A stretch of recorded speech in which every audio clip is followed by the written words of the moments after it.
In the heart of the gloomy forest, where the sun barely dared to peek through the dense canopy, there lived a creature that was a peculiar blend of troll and bitch, the brigol.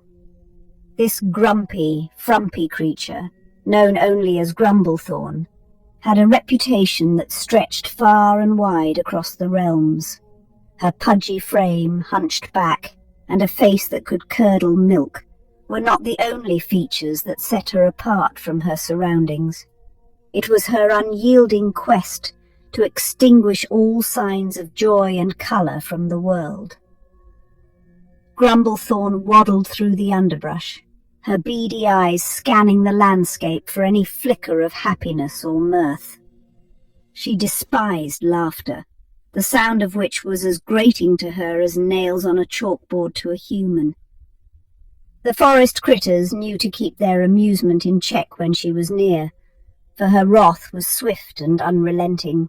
Her heavy footsteps echoed through the woods as she patrolled, her voice a constant, "This is bad!" whenever she heard even the slightest giggle or cheerful greeting. "This is bad!" Rumour tells that once she yelled at someone so loudly, so angrily, so hatefully, and for so long they used a crooked wand to yeet themselves out of this entire dimension. But that was not enough for Grumblethorn. She was on a mission. One fateful day, a young elf named Lila stumbled into Grumblethorn's domain. Known for her vibrant spirit and infectious laughter, she had wandered off the beaten path, chasing after a particularly mischievous butterfly. The brigol's eyes narrowed at the sight of the elf's rainbow-hued dress fluttering through the trees. "Who dares to bring such vile cheer to these solemn lands?"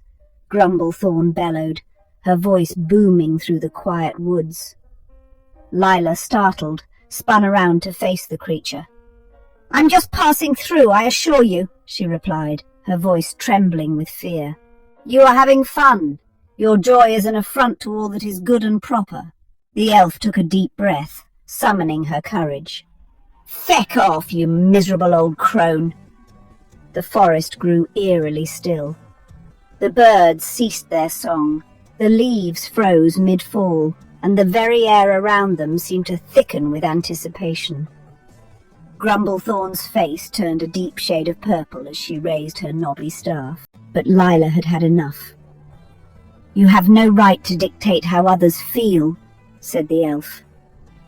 The brigol's cries grew louder, the earth vibrating beneath her stomps, yet Lila stood firm, her laughter bubbling up from deep within her like a spring that hadn't seen the light of day in centuries. It grew louder and more infectious, spreading through the forest like wildfire. The animals peeked out from their hiding places, their spirits lifting at the sound of the little elf's mirth. The other brigols, drawn by the commotion, emerged from their caves. They were a motley crew of grumbling, snarling brigolphants, brigols who suck up to other brigols, each one uglier and grumpier than the last. They formed a circle around Lila, their cries of "This is bad!" growing in volume until the air itself seemed to tremble with their collective disdain. "This is bad!" By now all the creatures of the forest had gathered to watch the spectacle, but because of Lila's colourful laughter, they too became engulfed in laughter, since their hearts and minds are always open. "This is bad!" Realizing she had lost control, she tried to rebuke them, but her voice was lost in the tide of happiness that had swept through the woods. With a final shrill and desperate, "This is bad!" she stomped away, her sobs echoing through the forest like a retreating storm, her brigolphants still pointing and crying. The brigol's cries of anger morphed into wails of despair, and they began to shrink until they were no larger than garden gnomes. "What did you do?"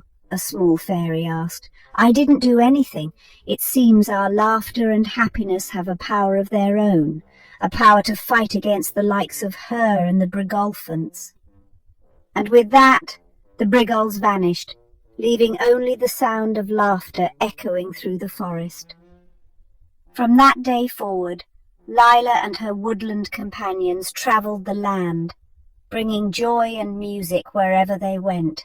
They knew how important that was, since at any moment, and without warning, Grumblethorn might return looking for someone else's happiness to snuff. And that, my dear ones, is the tale of brave little Lila and the grumpy Grumblethorn. Remember, laughter and joy have a power all their own. Sweet dreams, sleep tight, little ones.